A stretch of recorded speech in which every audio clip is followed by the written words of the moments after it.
everybody, and a great warm welcome to another Motorsport Magazine podcast. On a difficult day, having just heard the news about Justin Wilson after that horrible accident in IndyCar in the United States. A sad morning, and two of our people here at Motorsport Magazine, our editor, Damien Smith, and Simon Aaron, knew Justin well. Simon, I mean, it's always going to be a part of motor racing, but it's such a shock, isn't it? It is. It's a terrible, terrible shock. I first interviewed Justin when he was racing in Parma Audi on his way to the championship in 1998. A prize for that, of course, was a fully sponsored Formula 3000 drive, and that launched his international career. You hear lots of platitudes at times like this, but he really was a lovely, lovely bloke, down to earth, very warm-hearted, easy to deal with, just a pleasure to deal with. And he went over to the States in 2004 after his single season in Formula One. And over the next 11, 12 years, I've always kept in touch with him. The last email exchange with him just a few weeks ago, talking about his Andretti seat and his hopes with Andretti for 2016, something sadly we shall now never see. But he was a great, great racer, made very few mistakes. And because he spent so much of his time in relatively back-of-the-grid teams in champ cars, I mean, his CV doesn't really reflect how good he was. But, you know, the fact he scored race wins with Dale Corn Racing, you know, lovely team, but perennial back marker, and he managed to get 2 race wins with them. That's a mark of how good he was. And the reaction on social media from all his peers, his rivals, other team managers and stuff, he was held in huge, huge respect by them as well as by Damien and I. Thank you, Simon. These days are difficult in our sport, aren't they, Damien? They are really difficult, and I think, you know, in the case of someone like Justin with this particular incident, it's when it's not. He didn't have an accident. You know, he was just in the wrong place at the wrong time and caught by a piece of debris off another car. That's quite hard to accept.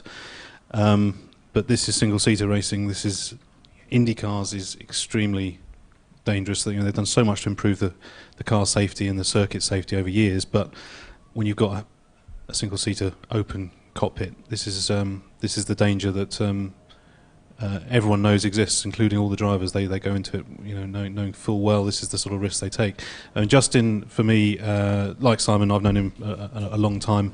I was covering that Parma Audi series that year, and was at Alton for the first race, which he dominated. And that year was a really talented crop of young drivers, actually, that they were pulled in by the Parma charm and by the great prize at the end of it was that 3000 drive. And Justin was undoubtedly the best over the course of the season. He really was head and shoulders, which says a lot about Justin being the tall bloke he was. You know, he was always head and shoulders above everyone. But some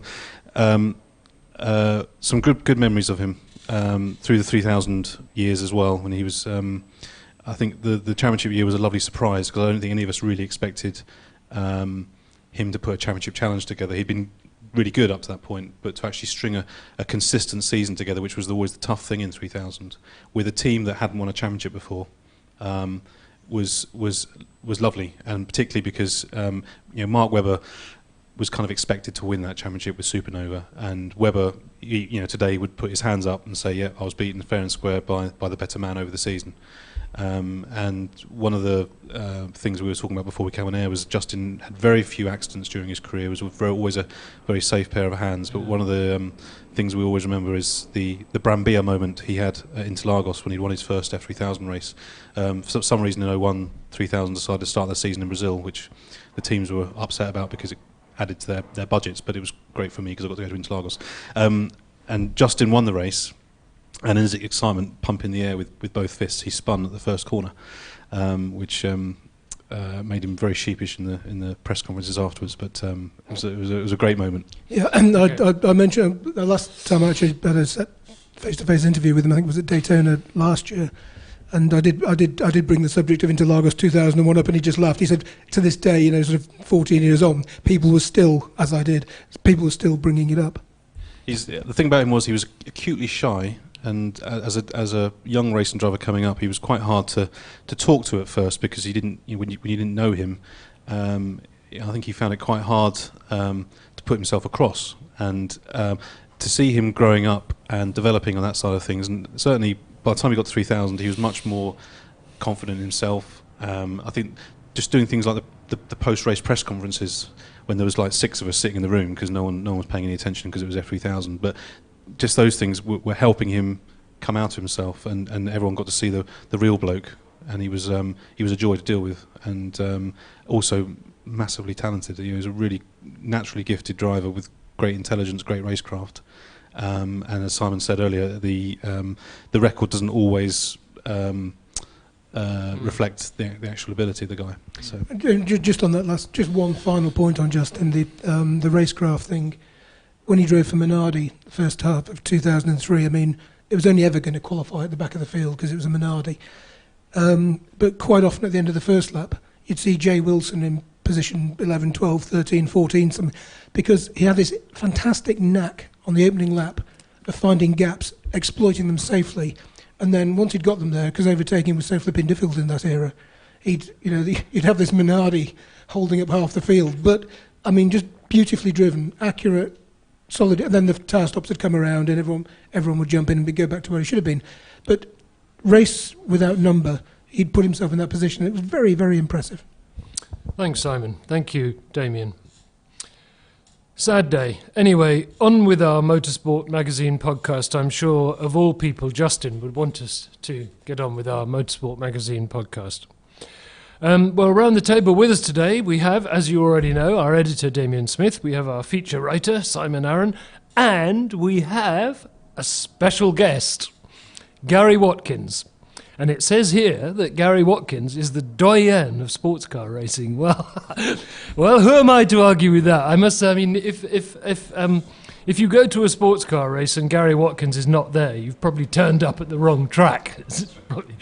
Anyway, welcome to our Motorsport Magazine podcast, Gary. Thank you very much. And the reason Gary's here today, of course, is because it's Power to the People Day. It's power to you, the listener, power to you, the reader, because it's our Motorsport Magazine Hall of Fame podcast number 2. And today we're going to tackle sports car racing. And to explain how it all works, here's Damien. okay, so Hall of Fame, as I've talked about in previous podcasts, we launched it in 2010. We held 5 of them in London. They were very well-received, popular events where we inducted the great and the good of motor racing history and some present drivers as well. The big personalities who've had the biggest impact on the sport over the years. The biggest problem with the Hall of Fame was that it didn't really engage with you, our listeners and our readers of the magazine and the website. So we're relaunching it now with a slightly revised concept in that you help us decide who goes in each year. We've split the Hall of Fame into categories. So we started last time with Formula One. We were supposed to come up with a dozen names for you to vote for, and because I can't count, we ended up with 15. So that's been live on the website for some time now. The votes are coming in, and we're seeing some patterns emerge. I'm not going to give too much away yet because we want this process to continue through the rest of this year and into next year. The Hall of Fame itself will be held in the spring-summer of 2016. Date still to be confirmed, venue still to be confirmed. We're working on that. And there will, for the first time, tickets will be available to buy as well, so you can actually join us there on the day, and hopefully meet some of these great names who we can, the ones that are still alive, obviously, who we can get along to join us, because this is, as I say, the great and the good, past and present of motor racing. The Formula One list is going well. Today we launched the sports car list, and what we're here to do today is to discuss who should go on that dozen. List of a dozen great names. They don't have to be drivers. I should have said this earlier. Actually, you could have the likes of a John Wyer type character if you wanted to. It does tend to be dominated by drivers. Other key things is it doesn't have to be the most successful drivers. I mean, in terms of who's in the Hall of Fame so far, who represent sports car racing, the 2 key guys are Jackie Ickx and Tom Christensen, who, of course, between them are the 2 greatest Le Mans winners in terms of numbers of Le Mans wins, but certainly on my list of people, there are people here who don't even have a Le Mans win on their CV, and it's about the kind of people who made a big impression on motor racing, who in some way influenced the sport, had a fondly remembered for certain things. It doesn't necessarily come down to just pure results. It could be the way they went about motor racing, the way they carried themselves as a personality in the sport, and all these things will come together to our list of a dozen. Good. All right. So this is it then. Hall of Fame Part 2, sports car racing, and who better to start with than Gary Watkins? Now, Gary, let's have some names from you as to who should go into our hall. Well, when I was talking to Damien earlier in the month about this, I came up with a list of names, which I'm afraid is probably nearer 120 than 12. If you could just leave out 110 of them, that would be great. So that more or less tallies with Damien's concept of 12, actually, so you should be okay. But it just sort of shows to me that how many greats, not just successful drivers, but drivers who perhaps catch the attention and have caught my attention over the years there are in sports car racing. It's a rich tapestry, isn't it? It is. Perhaps more so than other categories, And I've got the obvious candidates: Derek Bell, Alan McNish, Norbert Singer. I'd go for Henri Pescarolo, who almost could justify being listed twice, once for his exploits as a driver, once for his exploits as a team owner. I'd go for someone like Klaus Ludwig, I think one of the great overlooked sports car drivers of all time. I'd put Stuckey in there, Hans Stuck. And then I'd go for someone like Andy Wallace, sort of a real trooper of a driver who won in so many different championships over quite a prolonged period. So I think there's a lot of names you could throw in there. Right, okay, well, it's a good start. And over my right shoulder is the looming figure of our website editor, Ed Foster. And it's Ed's job today to start writing some names on the board. So we've heard about 10 of Gary's. He's brought 120. We might hear a few more later. We'll go through in more detail, I think, on some of those drivers that he's listed there. Okay, well, let's start with Klaus Ludwig. Yes, good luck. Well, because Klaus Ludwig, I think that he gets overlooked as a sports car driver because he didn't actually do Le Mans that many times. He's not only a multiple winner of Le Mans, but he's won big races in the US. He's won a lot of IMSA races. He's won a lot of DRM races, the old German Group 5 championship that sort of gets forgotten about in the history of sports car racing. And then I think, he had the 1979 Le Mans victory, I think was very much his victory with Kramer. He was central to that triumph.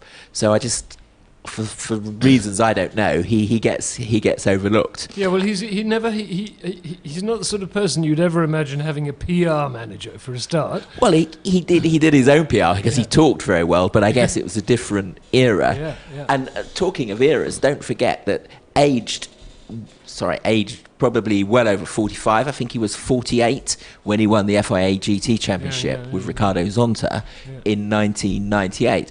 You think of those CLK type cars, the CLK GTR and then the LM of 98, and Bernd Schneider is the driver who comes to mind, and perhaps Mark Webber for obviously his exploits in the CLR in 99 at Le Mans.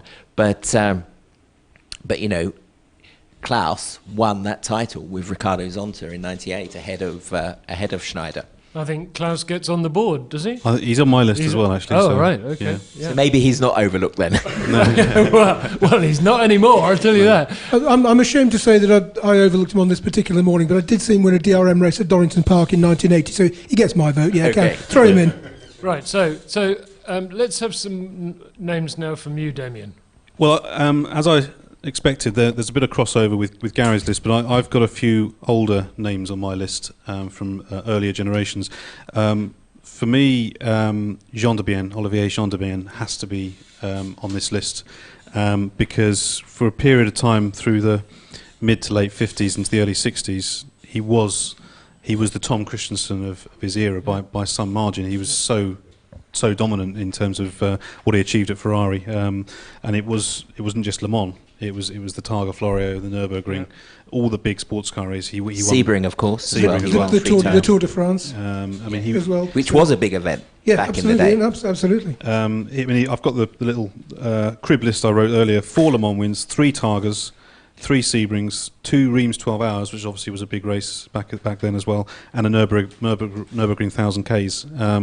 That's a pretty impressive list. Absolutely. I mean, Formula One wise, he never quite achieved probably what he should have done. He bagged a couple of podiums in Formula One, and he also won a few rallies as well. So I know this is a sports car thing, but as an all-rounder, Yeah. he's top name on my list. He's Absolute top. I think I took a quote from Enzo Ferrari's autobiography, the wonderfully named My Terrible Joys, which I think has to be the best name of any motor racing book out there. Simon, you're going to hate me for my pronunciation here, but I'm going to give it a go. A gentleman who never forgets that noblesse oblige, and when he is at the wheel, he translates his code of behaviour into an elegant and discerning forcefulness, which I think is a lovely way of putting it. So he gets the vote from Damien Smith, Simon Arron, and Enzo Ferrari. Yes. And me. And you, yeah. Well, he's on my list. He is in my Gary. 120 Okay. names already, don't worry. I think we can safely say Olivier Gendebien is in. Okay. I think so. Yes. Um, And actually, a teammate of Jean de Bien's who is often overlooked in general in motorsport is Phil Hill. Phil Hill. Who was in a way was like the McNish or Pirro to to Christensen in Jean de Bien's case, I think. I think his reputation in sports cars is much higher than it was in Formula One, even though he was a Formula One world champion, and a fantastic driver through different eras as well, because of course his final big win was in the Chaparral at Brands in '67. Very different to the Testarossas in which he made his name 8 or 9 years earlier. So he's someone that I think we should consider. Whether he actually makes our final 12 is open to question. Open to question at the And moment, it's but also, of course, down to the power of the people. absolutely, yes. But in terms of our dozen today, I think he'll be one of the ones on the cusp. We're trying to work out whether he makes that dozen. But if he doesn't make the sports car list, of course, we have the US racing category to come later in the year, and for me, he'll definitely be one of the dozen for the US racing category. Okay. So, Simon, let's That's have probably some... well, these two have nicked all mine. They've nicked all my ideas. But I'm with Damien on Phil Hill as well. I think very, very underrated for reasons science is powerless to explain. Probably just because sports car racing globally doesn't have the same kind of catchment audience as Formula One does. But yeah, a great suggestion. Gary mentioned Derek Bell fleetingly. I think with his 5 wins, he's an obvious candidate. But if we're going to have Derek Bell, you have to consider, I think, Emanuele Pirro and Frank Biela, both of whom won it 5 times. Definitely. And there's an interesting comment. I mean, which is more? I mean, Derek Bell won it at a time when there were only 2 drivers. So you got, and also at a time when you're racing probably at 80-85%, and also having to conserve the car, look after the gearbox and stuff. Whereas Pirro and Biela have done it at a time when you've got 3 drivers, so maybe there's a little bit less physical strain, but you're racing at 100% from 4 o'clock to 4 o'clock.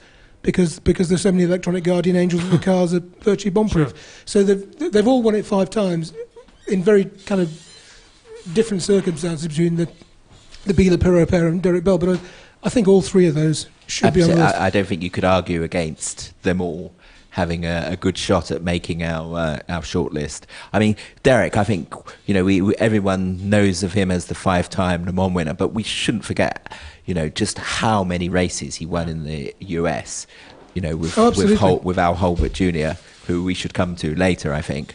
And what Derek did over such a prolonged period. I wasn't covering motor racing when he was in his pomp in the 80s, but sort of probably 15 years after I saw him race for the first time, I was watching him, and I was convinced he was going to win Le Mans in 1995 in the Harrods McLaren. He nearly did. Unfortunately, a clutch problem got in the way. But he was, well into his 50s at that point, and he drove it out of his skin. It was amazing. In those conditions, he just came into his own. He once told me about a stint during the night. He said the only car that overtook him was the winning McLaren with JJ Leto aboard, and he says that it did overtake him, but then he passed it a couple of laps later when Leto spun, so he didn't feel too badly about it. And I just think, Andy Wallace perhaps was the real star of the Harrods lineup at Dave Price Racing that year, but Derek was absolutely amazing and rock solid, as he always was throughout his career. The other thing about Derek as well, I think, is beyond pure performance, is the way he carried himself in the sport. And as a child of the 80s, growing up as a motor racing fan in the 80s, he was royalty as far as I was concerned. And we'd go to Brands Hatch every year for the 1,000 Ks, and everyone would be willing Derek to win, because he was just this fantastic character. He had the look of a racing driver. He'd been around since the 60s, so he was this sort of connection to this previous era, but driving these these high downforce ground effects modern sports cars, and holding his own against younger guys, and he did that for, as Gary says, for donkey's years. I tell you what, if Derek isn't in the 12 at the end of the day, I shall walk out in protest. I know you will. I know.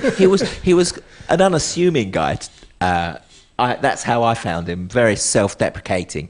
If I could tell a story about the first time I ever met him, which was at the 1982 German Grand Prix. I was a kid. Well, to say I met him, I was a small kid who asked for his autograph, so it wasn't really a meeting. But I was wandering around somewhere behind the paddock. I doubt if I could get into the paddock. Derek Bell walked past. I had my autograph book with me. I knew who Derek Bell was. Of course I was going to ask him for his autograph.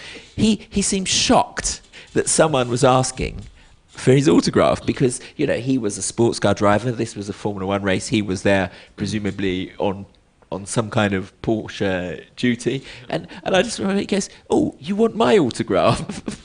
I don't know if I said, "Well, you are Derek Bell, aren't you?" Yeah, that would be Derek. He's a good bloke, I tell you. And just as a quick aside, if you want some really good Derek Bell stories and you want to listen to Derek himself, then tune in to our sound archive over the next few months, and I'll tell you a bit more about that later. But anyway, on with the show. I'm going to choose John Wyer and Wolfgang Ulrich as my choices, and the reasons are as follows.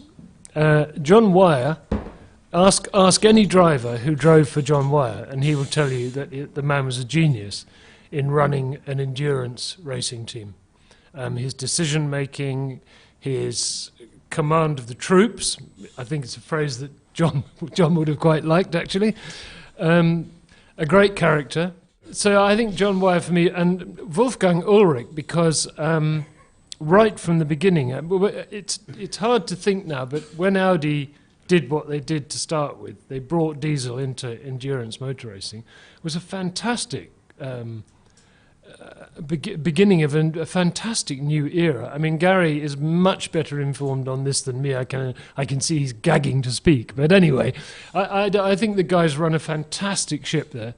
And continues to do so. He's highly respected. It's obvious that he has the respect of the team, which of course is crucial.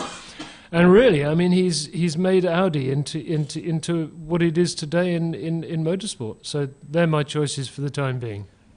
Good choices, Rob. I mean, Ulrich, Gary. I mean, obviously in the Audi era, sometimes the Audi reputation is slightly lessened by people saying who they beat. But the fact is, they've still achieved what they've achieved. You can only beat what's in front of you. Well, that's a good point. And so, but don't forget, we had Peugeot against them from 2011 from 2007 through to 11. A worthy opponent. I think we should look back and say, how did Audi manage to beat them so many times in that in that time? You look at 08, very, very close.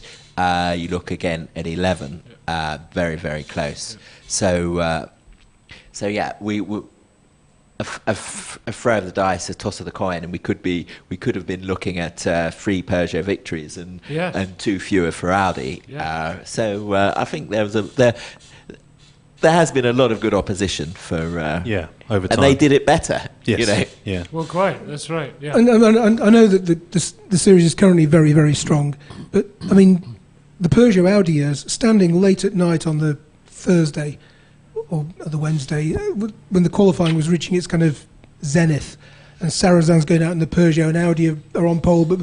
And the atmosphere in the crowd at that time, and those, the most hair on the back of your neck kind of raising moments I can remember at Le Mans. It was fantastic.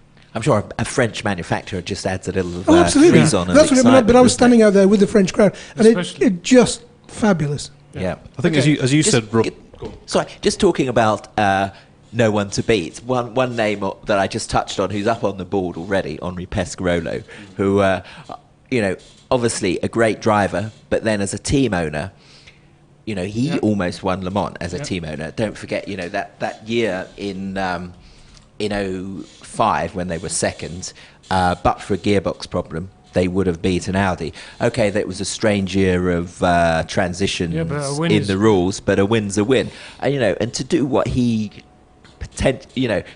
achieved as a small privateer was absolutely amazing. And let's not forget that the last privateer to win Le Mans was Joest in 1997, which is a long time ago, and he almost did it.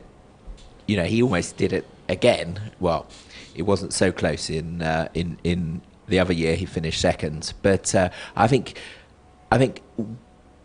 Pescarolo, the driver, amazing. Pescarolo, the team owner, amazing. But the worry, the wish for me is that he'd stopped driving earlier and focused on being a team owner or become a team owner earlier. And I think the history of sports car racing in the late 90s, early noughties might have been a bit different, actually. It's also a very rare achievement in motor racing in any category to go from being a good driver to being a good team owner. I mean, Alain Prost tried it. People have tried it. So I think that's another good reason. I'm so pleased Gary's brought all his notebooks. Right. He hasn't got nearly as many notebooks as he has at a race, but anyway, it's all very reassuring. Damien, let's on the video, people are watching us on the Motorsport Magazine podcast. Can we see the board? Yeah. Oh, we can. Oh, good. Yeah. Okay. I didn't realise we were being videoed. No, don't go now, Gary. You might have had a shave, Gary.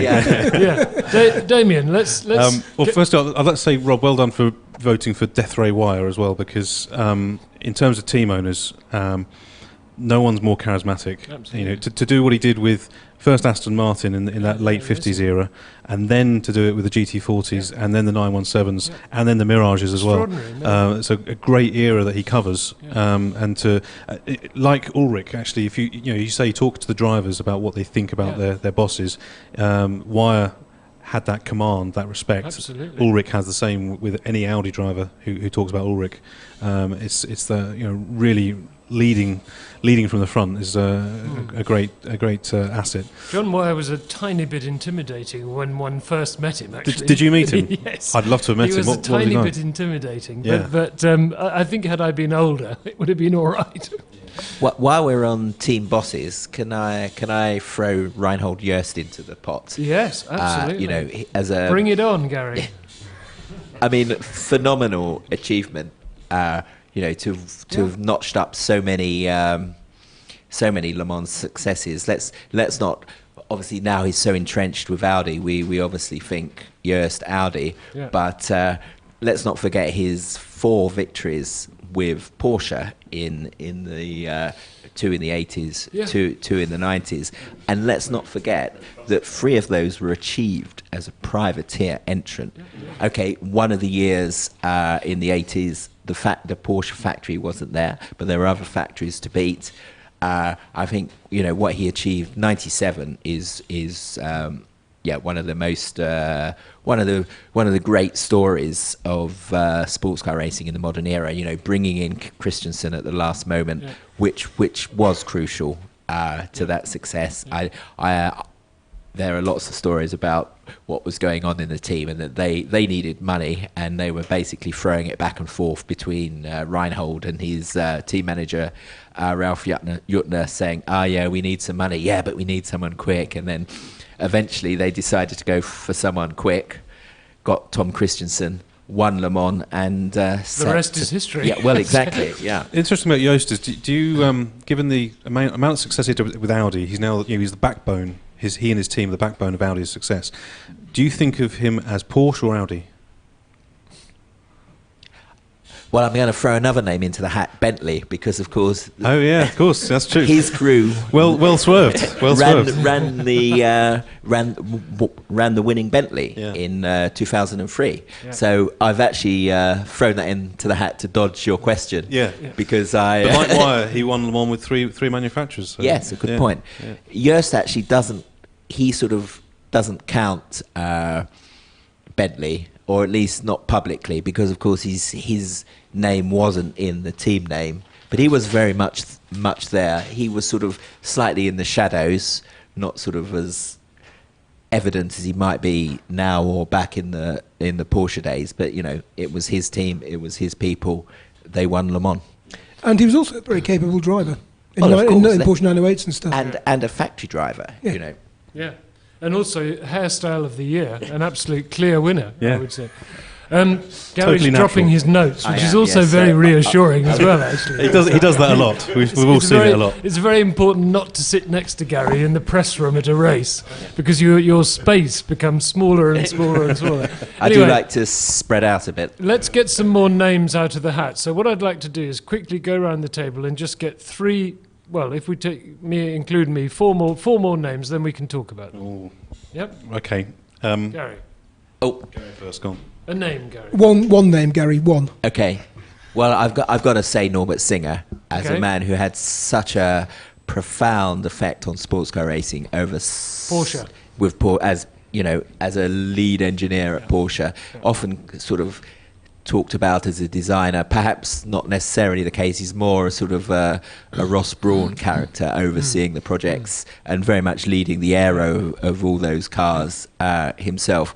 But of the first Porsche, now we're on, of course, Porsche are on 17 Le Mans wins. Yes. But yes. and he can't claim any credit for this one. But of the first 16, he had a major Yep. hand in all of them. Damien?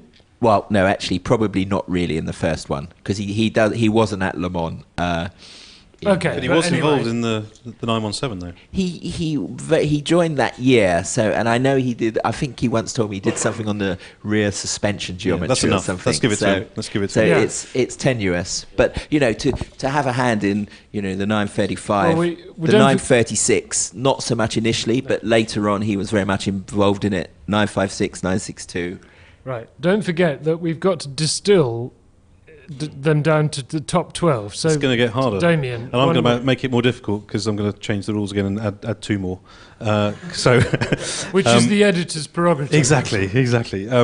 Vic Elford and Brian Redman, Yeah. who I always end up in my head pairing together, just because I think they were at their zenith at the same sort of time, and obviously both associated with Porsche, but drove for other people as well. Now you know that I'm a bit of a Stones fan. And I always think, Yeah. I love the early Stones stuff, all the early R&B Yeah. stuff, and I love all the 60s stuff that sort of melds into psychedelia.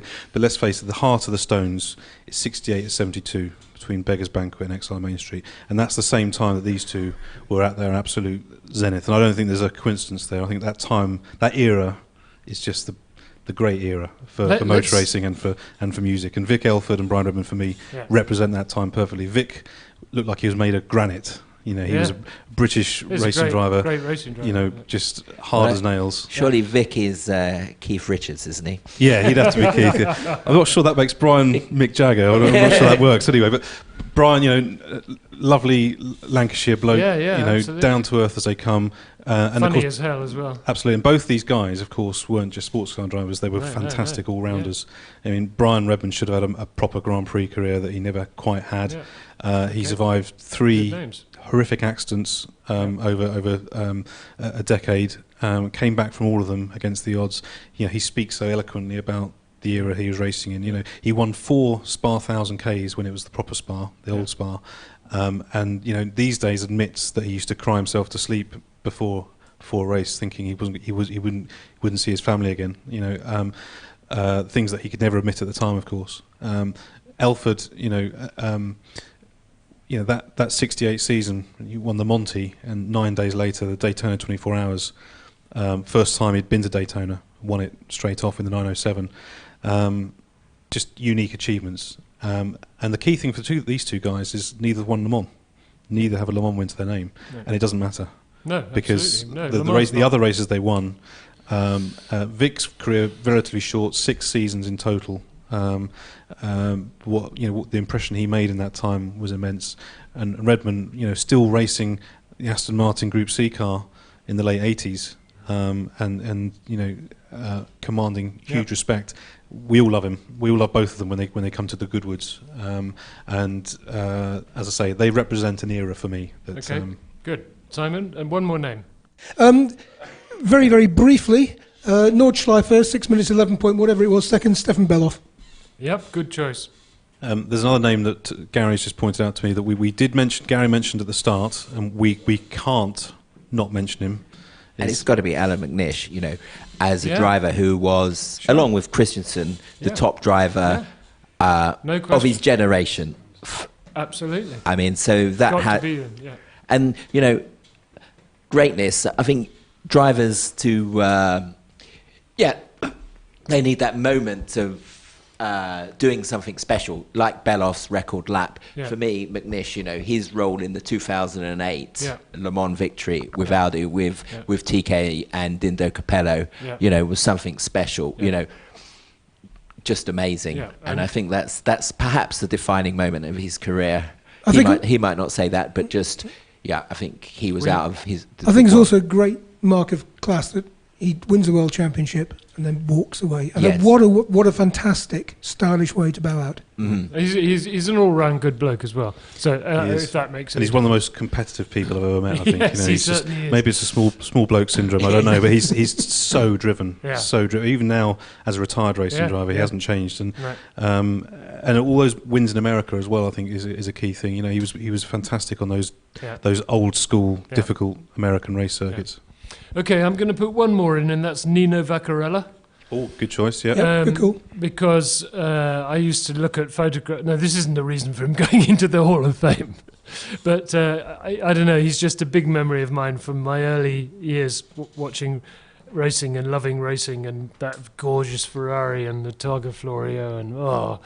And he was highly successful, incredibly consistent. And he has a wonderful name. Yes. The interesting thing is he's known primarily for the Targa Florio, given that he's Sicilian and won 3 times there. But he was actually he was a Le Mans winner. He won at Sebring. He was actually really good at Nürburgring as well. He was a proper sports car driver elsewhere. It wasn't just all about. But he was a real sports car driver. I mean, he was someone you'd call on if you wanted. Okay, I think Hans Stuck is on the board, but we haven't actually talked about him. Should we talk about him? You're going to talk about him now, Gary. Go on. Give us a minute on Hans Stuck. A world champion, a Le Mans winner, but also a guy who did it in style, both on and off the track. His driving style, his yodeling on the podium. I think he ticks all the boxes as a sort of an archetypal racing driver of old, doesn't he? Absolutely. Yeah, and I think the names we have on the board behind me here, which Ed is very kindly set out in a sort of grid fashion. I'm quite impressed. They're all over the shop. I mean, I think if you guys, all you guys listening, and all you guys who kindly join us on the podcast, I think if you were down the pub on Friday night, you'd probably come up with a lot of these names. Sorry to be a pain. There's 2 more that we haven't got on there. There's at least 2 more. At least 2 more. Editor's prerogative. Joe Siffer and Pedro Rodriguez aren't on the list at the moment. No, Rodriguez, of course, had the defining moment in BOAC 1000. Yes. Yeah. Wonderful race. Loved it. And then there's the image that we all remember going into Eau Rouge side by side. Yes. On the first lap at Spa. With the rest of the pack hanging back because they're convinced something bad's going to happen. Yes. Well, and also the board that was hung out to him at Brands that extremely wet weekend, which said, "Pedro, it's raining." Yes, absolutely. Okay. Well, are we going to call a halt at some point, or are we going to add? Because I mean, we could add. I've still got 95 names to go. I know. This is what's worrying me, Gary. Just to throw in Bob Wallach, actually, as a guy. I was going to throw him in. You can't throw his my turn. You throw him in, Simon. Go on. Yeah, can I throw in Bob Wallach?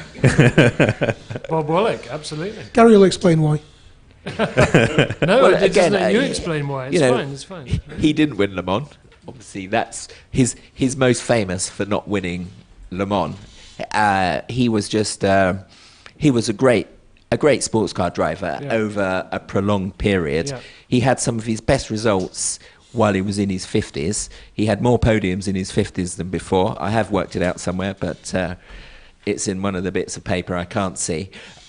We believe you, Gary. He did Le Mans 30 times. You know, and he was a character. You know, Sure. let's not forget swearing on network TV in America when AJ Foyt got in the car that he would win the Daytona 24 Hours with. He was good copy. For me as a journalist, he was good copy, and I think that's why I not a put him reason in. for the Hall of Fame, but the others are. The others are. Okay. What about Scarfiotti? Do we think or not? Maybe not enough outright success. Well, I think I'd put Surtees ahead of Scarfiotti. I mean, Surtees is already a member of the Hall of Well, Fame. that's- But in terms of Ferrari in the 60s, Surtees was the team leader, Yeah, and he was yeah. quicker than Scarfiotti. Oh yeah, absolutely. by some Yes, he margin. was, So but- for me, I would say, given the names we've already got on the board, Yeah. we've now got 21 names, when Yeah. we've got to get down to a dozen. Okay. For me, Scarfiotti wouldn't be on this list. Okay, so Wolf Bonato maybe as the first Le Mans hat-trick winner. Well, That's a good again, shout. you know, Yeah. an Bentley 100% record. Absolutely, yeah. And yeah. the man who saved Bentley. Yeah. So he's got a lot of credits in his favour, hasn't he? and the man who effectively started the pilgrimage from the British Isles to Le Mans. Well, Yeah. that's a very good point. Yes. Yeah. I mean, you know, going there these days, the number of Brits there is just quite staggering. Yeah. And really, it was the Bentley boys who really got that adventure. They started it, yeah. Yeah, and they were on the front page of the Daily Mail. Even back, you know, it was amazing. Yeah. But what they did. Good shout. Good call. I didn't read the Daily Mail in the 1920s. I don't. No, no, quite. I mean, we could put the other Bentley boys in there, I guess. I mean, Wolf Bonato was but one of the Bentley boys. I know, but I just think, as Gary said, 100% record, Okay. and he was the first guy to win Sure. Le Mans 3 times, Yes. plus all the other bits and pieces. I mean, the other one that a bit left field, but I quite like it because it's quirky, is Jean Rondeau. Yes, he was Yeah. on my list as well, on my short list, not my 120. Only man to win Le Mans 24 Hours in a car bearing his own name. Yeah, and a Frenchman too. Wonderful. Built just Not, down the road. not a Frenchman, a son of Le Mans. you know. Exactly. I He mean, was a guy Oh, I'm sorry. I thought he was French. who was driven to win that race. Yeah. And I mean, his factory was just across the road from the Yes, track, and yes. it was literally 100 metres away. I spoke to Pescarolo about him, and Pescarolo always laments that Rondeau managed to persuade him to race one of his cars when they weren't that competitive, and I think Pescarolo felt he should have been something in a bit quicker. But he says that Rondeau was not a good driver when he started, but his drive and his ambition and his obsession with winning Le Mans turned him into a good driver, and he became a guy who could hold his own with the talented sort of stars of the day that he employed. Another I think good that's story. Yeah, no, it is. I think that's really interesting. Okay. James Weaver. Yes. No. Well, he's someone who's a lot in the of sort success of in America. you know, like Andy Wallace, they were sort of real troopers of sports car I think it racing. would have to be kind of a joint nomination, wouldn't it, almost, because they did so much together over the They years. did. What we shouldn't forget, though, is that James had much more of his success in the US, Yeah. whereas Andy was a guy who would, who could turn his hand to anything. And I've actually written some stats down here: 7 IMSA wins, 6 Grand Am wins, 1 ALMS win, 2 WEC win, 2 BPR wins, 1 USRRC win, 1 IMSA GT when it was a standalone race. 1 win there and 1 win in FIA sports cars. So he just won in a hell of a lot of different arenas. And he's competing at the moment in the Jaguar Heritage Challenge at Yeah. HSCC meetings. Yeah. So, he's Great guy. still at No, I it. think well deserved. Damien, our editor. Damien, hello. I think it's almost time for us to try and distill this down. I think we need to go away for 5 minutes and just, try and get this down to some sort of manageable list, because we're now up to 23. There's more we could add. We maybe should get to 24 just for... that would quite be fitting, really, and then halve it somehow, and try and come back with our list. If I of a could dozen. add a 24th name, Go and on. I know he will probably come up in your US racing podcast, but it would be Al Holbert Jr. Yep. Not only for his achievements on the track, but his achievements in the history of Porsche Motorsport in North America. He was sort of, perhaps he was the Donahue of his day, sort of an engineer as well as a racer. I think he deserves a place. And Derek Bell would agree with you, for I'm sure. sure he would, yeah. And what he would have achieved if he hadn't died young, Exactly. Okay. Well, we're going to take a virtual break then, everybody, is what we're really going to do. We're going to take a virtual break because we're not actually going to take a real break. No. Because we'll be right back with you all in about a few seconds' time. Exactly. By which time, if you understand me, we will have distilled the names down a bit. But Maybe. anyway, as I said at the top of the show, this is for you. This is giving the power to the people, okay? The Motorsport Magazine fan base. It's a horrible word, isn't it? Anyway, whatever. Because when it comes down to it, you're going to have a big say in who gets into our Hall of Fame 2016, and we'll see you in a couple of minutes.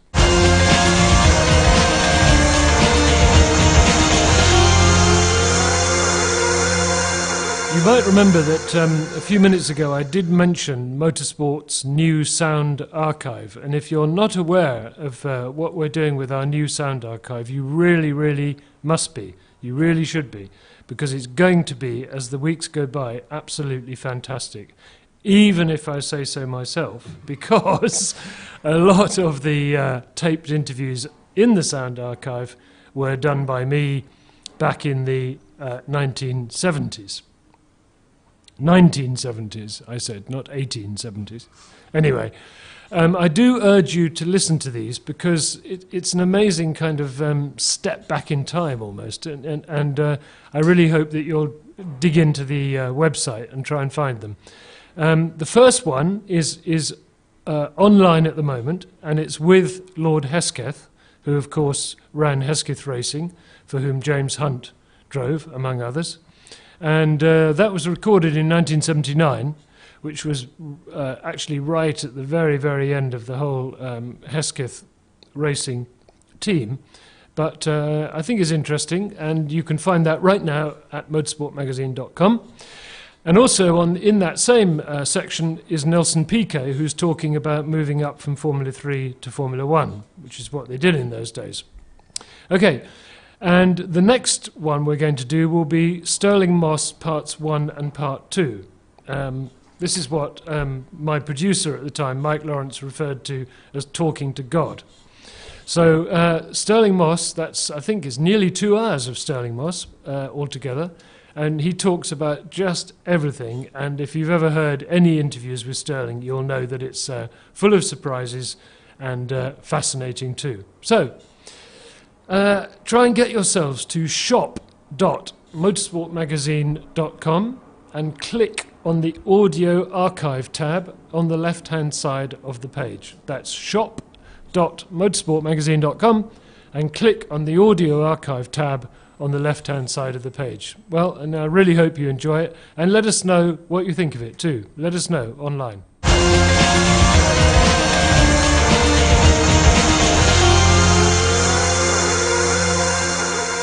Welcome back then, everybody, to the Motorsport Magazine Hall of Fame Sports Car Podcast. We've been having a bit of a think, we're having a bit of discussion, a bit of healthy argument, and now comes to the choice.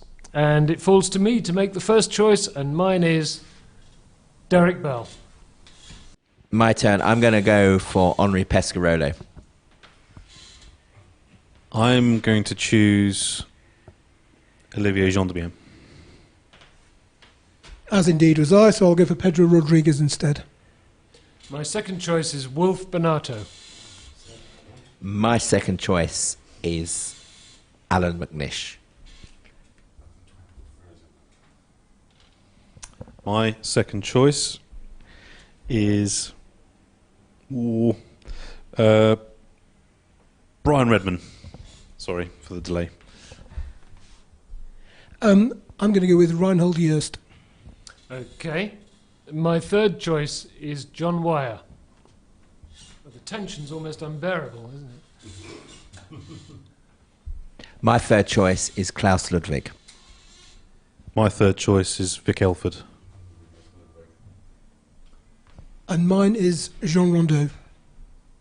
So this is the difficult bit, is that who we've left out here. I think we've got our dozen, but the names that are not up for the 2016 Hall of Fame, but could be for 2017. Of course, this is the thing to remember.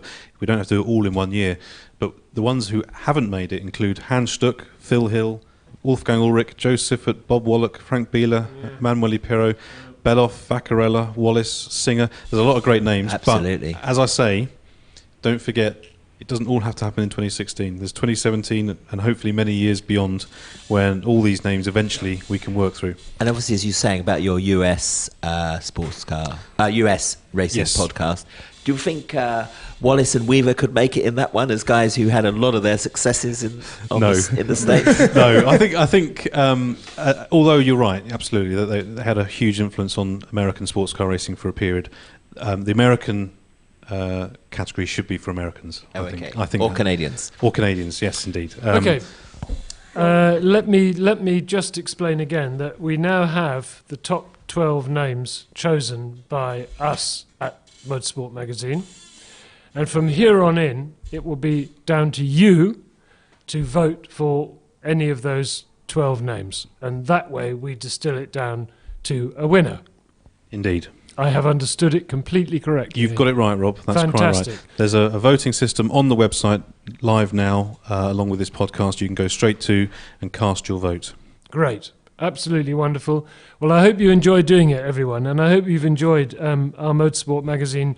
Having run through the people who haven't made it, shall I just run through quickly, verbally, who are on this dozen list? Go ahead, Damien. So this is in no particular order other than how they're on the board. We'll put them in alphabetical order on the site. But Derek Bell, Reinhold Joost, Henri Pescarolo, Vic Elford, Brian Redman, Olivier Jean de Bien, John Wyer, Alan McNish, Pedro Rodriguez, Jean Rondeau and Wolf Bonato. I think that's 11. You missed out Klaus Ludwig. And I missed out Klaus Ludwig. There we go. I missed out Klaus Ludwig, so I can't Just to count. persuade everyone that our maths is between us is Trying terrible. to redress the balance from last time. Yes. This is why we're not engineers. So that's the dozen. They're on the website. Please do vote and give us your opinion. Great. Okay, good. Well, the main thing, as I keep saying, is that the power is with you. You out there, you who join us for these podcasts and who are such loyal followers and fans of our magazine.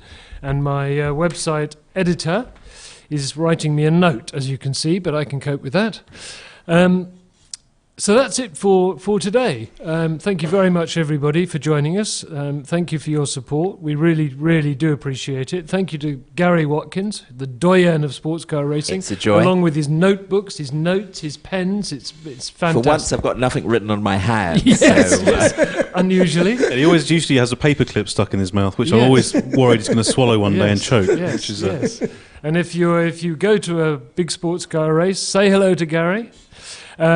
And, of course, thanks to our editor, Damien Smith, and to our wonderful feature writer, Simon Aaron. I hope you've read his article about Monza in the very latest Motorsport magazine. It's a cracking article. And thanks to Alan Hyde, of course, as ever, who records it for us, and to our website editor over my shoulder, Ed Foster. It's goodbye from all of us, and we'll see you for our next Motorsport magazine podcast, which will be with the mega absolute god of motorcycling, John McGuinness. Should be a real cracker. And then after that, we're going down to the Goodwood Revival, where we'll be talking to Steve Soper and Andy Jordan. Fantastic. What a lineup. Good. See you next time. Bye.